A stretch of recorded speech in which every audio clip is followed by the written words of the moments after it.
Hey y'all, Game Methuselah. Sorry I haven't done any videos in the last couple weeks. I just lost one of my old cats. She's been really sick for quite a while, very old. She's been with me about 16 years, and she was an adult when I got her. But still, it's tough losing your furry children, so I've been sort of in a mood. And when I'm in a mood, the best thing for me to go do is get involved with my games. I either work on adventures or I paint. And in this case, what I came up to do is paint. Some of you may have seen my video that I did on our upcoming mini wars in October 13th and 14th over at Cal State Fullerton. I'll be there, hopefully doing some painting seminars, doing some DM boot camp clinics, run some D&D Zero, anything else anybody want to do. There's a lot of really cool gaming going on. I think you'd really enjoy it. It's cheap to get in, parking's free, good food nearby, so it's a nice venue. We had a lot of fun there last year. We're looking forward to having a bigger convention this year. And the nice thing is you just show up and you figure out what you want to play, and unless you're there for some sort of tournament, like a bolt action tournament or like, you can just jump into a nice, big, huge, monstrous miniature game of all different types of genres and have a good time. It's enjoyable. And hey, you can come by and say hello to me. But anyway, what I'm doing here, based upon that, is prepping up some D&D Zero figures. And I thought I'd kind of go over this. It's more likely going to be boring, but it's kind of what I do, and it's relaxing for me, and it's what I do in getting preparation to either fix miniatures that are broken or prep up to paint and do things like that. So what we have here is some 1970 vintage Decreespieler Uruk-hai orcs. These were dreaded when I used to bring them out. My friend Don Hawthorne had these. I had long since forgotten where they had gone. And he just recently gave them back to me as I started building my D&D Zero collection up. And he said I had loaned them to him back in the late 70s because he didn't have any really good monsters. And he needed some orcs, and I had since then replaced them with some more likely Ral Partha, more upscale orcs at the time. So I loaned him, or gave him, I don't know which, mine, and he just returned them to me after, 3+ decades. Now, these are not what you would call fabulous paint jobs. These are real speed paints.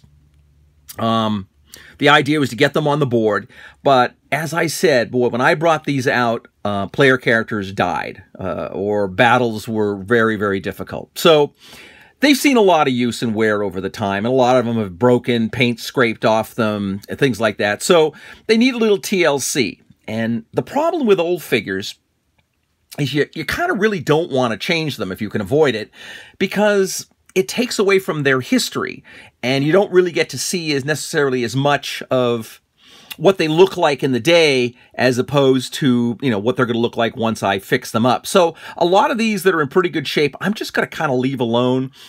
I did do a lot of dry brushing and washing back in the day, but mostly not with ink. So it's going to be like a dry brush and then an ink wash made from actual paint, which is kind of what I did. And that's what I kind of do with the old vintage figures when I'm fixing them up, because I kind of like them to try to stay as close to original as possible, but still look nice and be a little sweeter than they maybe were then. Now, what I do, this is how I had mounted them back in the day. It's just the strictly magnets cut to fit the base. That's pretty traditional. As you can see, not necessarily the most stable platform, but that's the way it was. So where they're not really having a problem, I will continue to do that. But I used to mount a lot of figures on pennies. So what I did is I found a lot of pennies from like the 60s and early 70s. And what I do then is I magnetize them up and then cut them out and mount up the figures. So a lot of these guys who the bases have long since fallen off and disappeared, they'll eventually get mounted on a penny. The whole unit might eventually get mounted on pennies, or if I have more of them, I'm able to accumulate. I'm always on the lookout for old Decreespieler figures. They're sort of my nostalgic Dungeons & Dragons figures. Those, minifigs, and John McEwen. And then Ral Partha, but Ral Partha came in a little year or so later, so I always think of them as sort of the beginning of the modern era of Dungeons & Dragons. But anyway, on these guys that are broken, I've got a few spearmen, like this guy here. The spear was really bent over and the half was all messed up. But what I did then is I just reinforced it with just some basically crazy glue, just your standard glue you buy at the hobby store, and that'll tighten it up a little bit. So they'll likely not do anything else, just touch it up where the paint is worn off, then give it a little bit of a dry brush and then a little bit of a paint wash, which will be different. Where other ones where the weapons are long gone, I found a lot of vintage weapons. Now, we've been accumulating weapons for as long as I've been making miniatures. These are all John McEwen-esque miniature weapons from the early 70s. Now, I have boxes of figures that myself and Steve Kish had accumulated filled with weapons, and I keep them. And these are just my metal ones, and mostly my old ones at that. All the new stuff, like the plastics from Games Workshop and stuff, I have in another box. But you never know when you're going to want to change out the weapon or something. I recently did that on a Reaper Bones figure a friend of mine wanted for his knight, and it was a half-orc barbarian. So I cut the head off and put a blue plastic Bretonian helm, and then put a new arm, a plastic arm, and then put a metal weapon that I had on it, and made it into a nice-looking figure. At least he enjoyed it. It wasn't one of my finest pieces, but it sure looked good, and it was exciting for a player character. Now, in these guys, and I'm obviously not going to spend a lot of time, I've already kind of worked on this guy. This is the Orc Commander. You can tell because he's spent more time on the shield. In fact, I actually think Don Hawthorne painted this shield for me. And instead of being in the purple livery, he's in a black livery. But his sword had broken off. So I found what I think might be a Ralpartha. It could be a Reaper. Not really sure. Obviously, the part was here, so what I did on this is I just drilled out the hand, cut off, the other, and then sanded it down, filed it down so I could glue it on in. And we'll have it ready to go. Now, I'll show you what essentially is the similar approach on this guy, where he's a pole weapon user, and he lost, obviously, the top of his pole weapon. So I found this amongst my collection. I have no idea where this came from. My guess is it got cut off some figure years ago, but it's just been sitting in the box waiting for its day. So you start with your little pin drill. Now, in this case, I use a little smaller bit and then a little larger one down the road, and I keep both of them hooked up. So I start with this one to hopefully get into a position that I'm happy with, and then I'll widen up the hole a little bit later. I know you guys aren't going to really see this. This is not really the best, I even watched any of my painting stuff. It's not actually easy for me to get on with the stuff here. But I'm actually kind of excited because I think Matt Coville has put in a painting table at his place. So I'm excited now that he's getting things going over there that I might actually be able to come over and do some painting and get it up on his site, or get it up on my site, whatever works. Maybe even do some live streaming on painting so people can call in and ask questions and stuff for those of you who like to paint. But what I've done here is, if you could even see it, which I doubt, I've just drilled out the hand with the smaller bit, and then I'm going to come back with the little bigger bit just to open up the bit a little bit more. Now, these miniatures are lead. Now, for those of you who don't know, lead is a health hazard. So we didn't know back then, so we did everything else. My recommendation is don't eat them. Also, you might want to wear a mask. If nothing else, try not to breathe in any of the lead fibers. The other big thing to do is wash your hands if you're working with old figures. Anything basically, I don't know when it was, but I think anything pre-80s is going to be run. It's pretty much guaranteed to be lead. So, be cautious. At my age, I'm not too worried about lead poisoning. I either have it, that could explain a lot of my idiocy, or I'm too damn old to get it in the future. So we take the little piece here that we have, and then what we do is we just file it down into a point. I hope you can see this. Try to get it. I'm not actually looking through the camera, so I have to look every now and again to see if I'm actually in frame. But you basically just file it down to a point, and then that'll give you something to get it into the area, and then you want to push it down as far as you can. Now, as far as the holes go, I think this is usually a good depth. You can work more. You can do more if you want.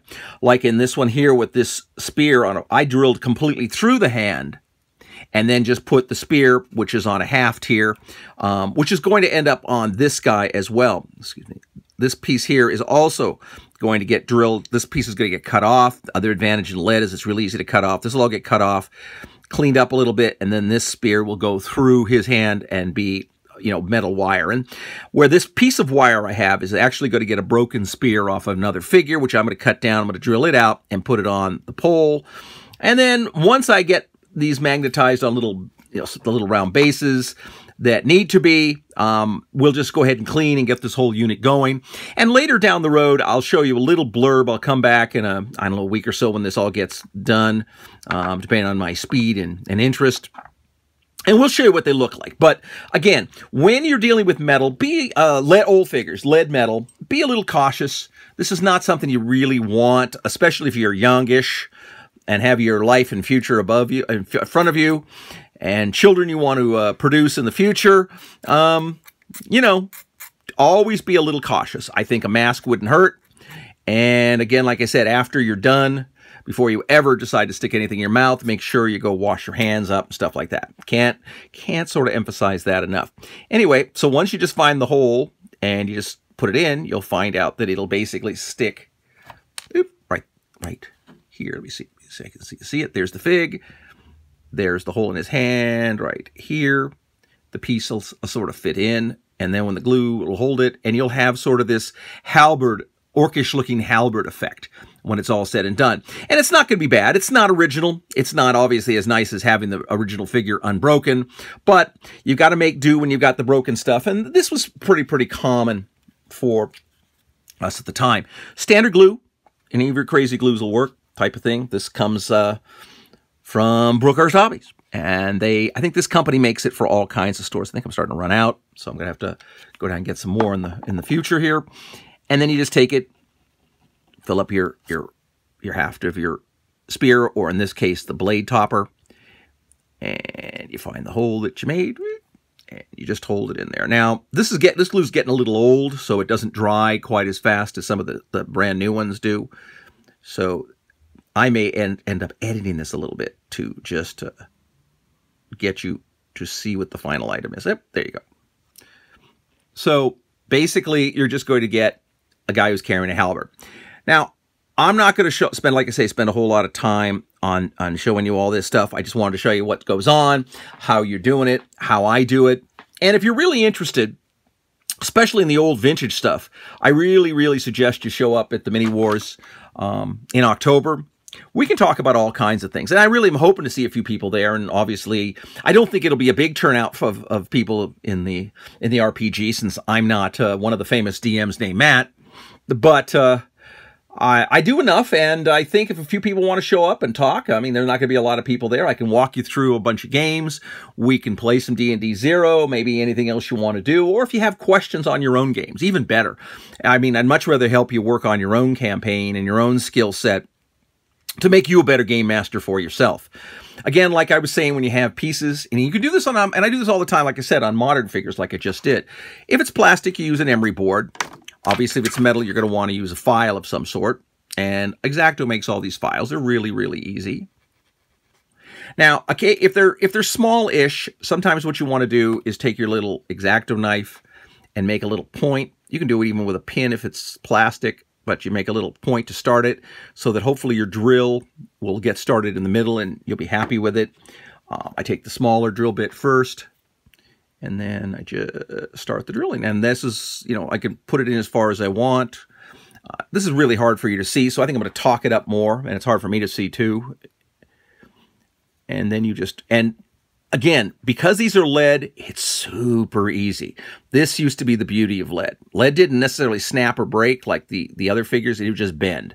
And then when after it bend, you just bend it back. And it would last. You could bend it back and forth. Like I say, if you looked at that spear, that's more likely been bent 20 times over the years. But there you go. Simple deal. This guy has a wire. So what we'll do on this is we'll just put the piece on the wire. And when it's done, it'll pop up there. Now, this to me looks a little high. I'm not really happy with the look of it. So we're going to play with this a little bit more. I might snip this wire down, or I might drill the hole deeper, or cut part of the bottom of the haft of this little bill. Looks like a bill, spear with a bill point. I might cut that down because I really would like it to sit about here instead.